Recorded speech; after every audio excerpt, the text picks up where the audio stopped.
Hello, and thank you for joining me today as I talk to you about what the EOG scoring actually is.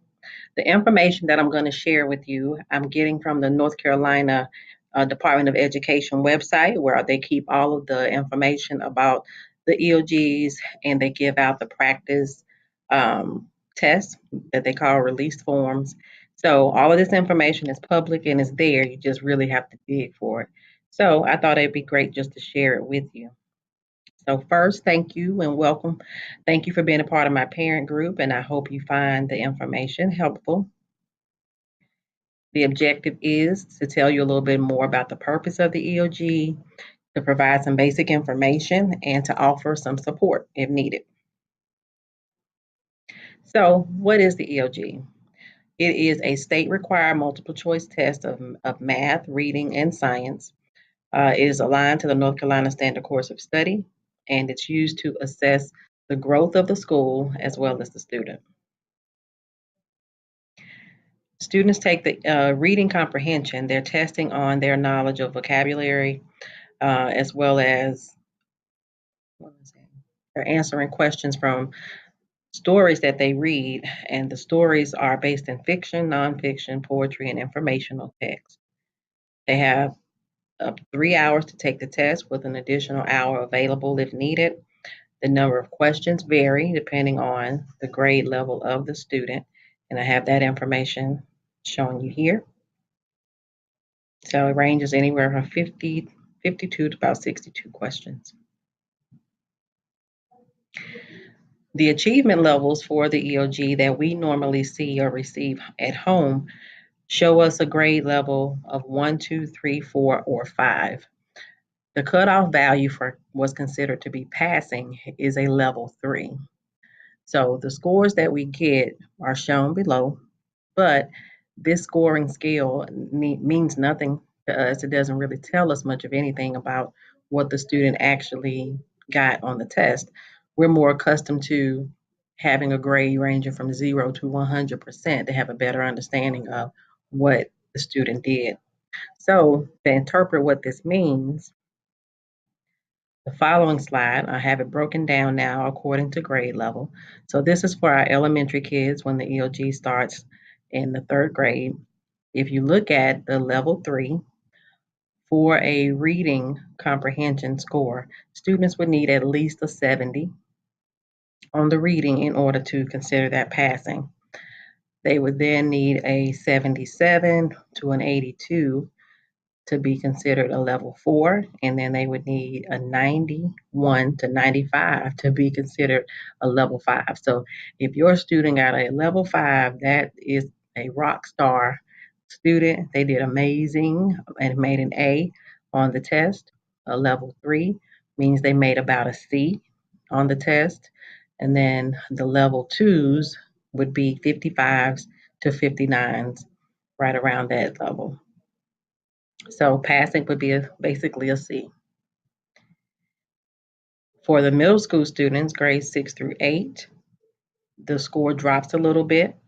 So a level 3 for middle school is a 65% and up, possibly a 67 to 69 and up, depending on the grade level. So they give them a little more leniency in passing. So according to our scales, 60%. Now with the 10-point grading scale, that would actually be a D that they would make to have a level 3 and be considered passing. Now, when we go and talk about math, it is a completely different ballgame. Math is being assessed for numbers and operations, measurement, geometry, algebra, all those things.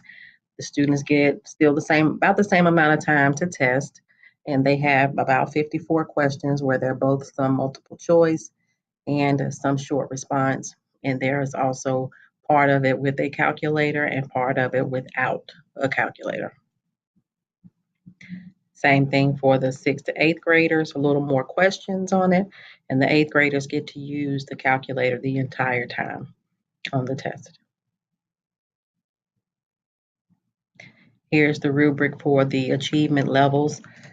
for level 1 through 5, which is the grading scale that the school uses and the grade that gets reported to us.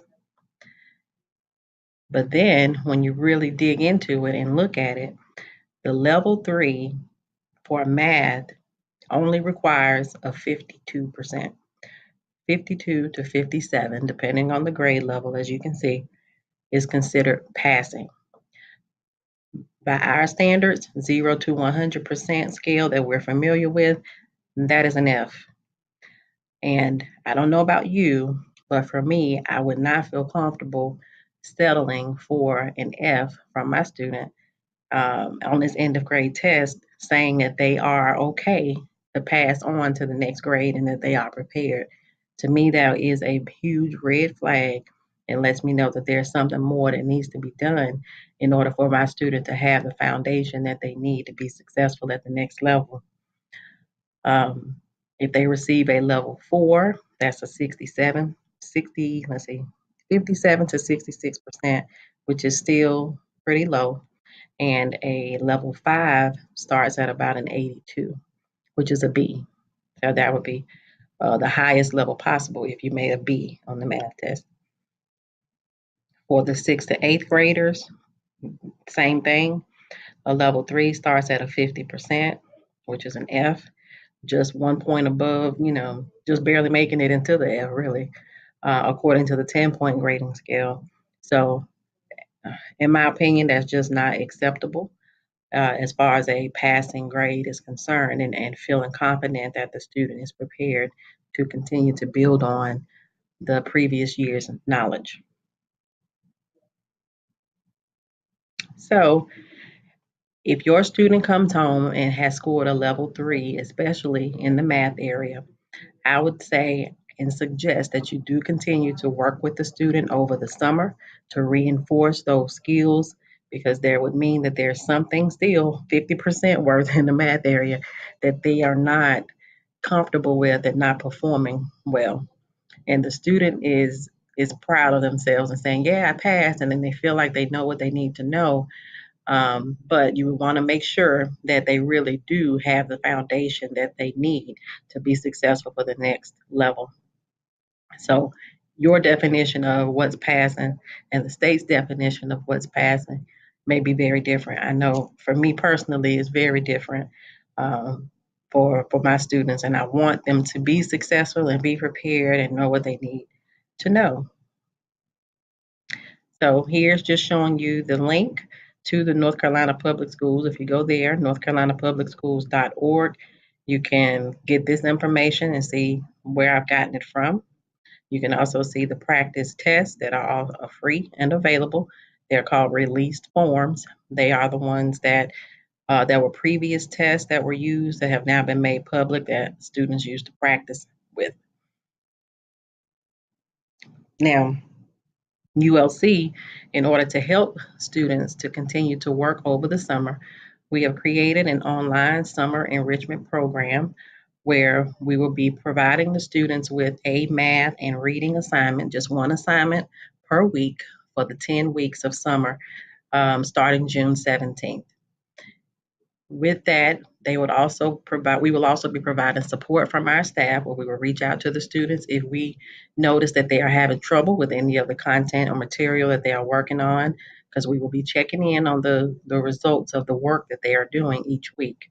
So if they need additional help from us to clarify anything, we will be calling your student. We will be video chatting with the student online to make sure that they have the support that they need. They will also be able to win prizes and awards for their participation and for being consistent. These assignments will take no more than 20 minutes a day. Um, so it's not going to be, a whole lot to do, not overwhelming, but something to just keep them active so they don't have what we call summer slide. I posted a video, a blog post, actually. I posted a blog post to talk a little bit more about summer slides. So if you need to know what that is, then just look for that post and read that blog. So if you want to register, click the link and we'll see you over the summer. Thanks for watching. Bye bye.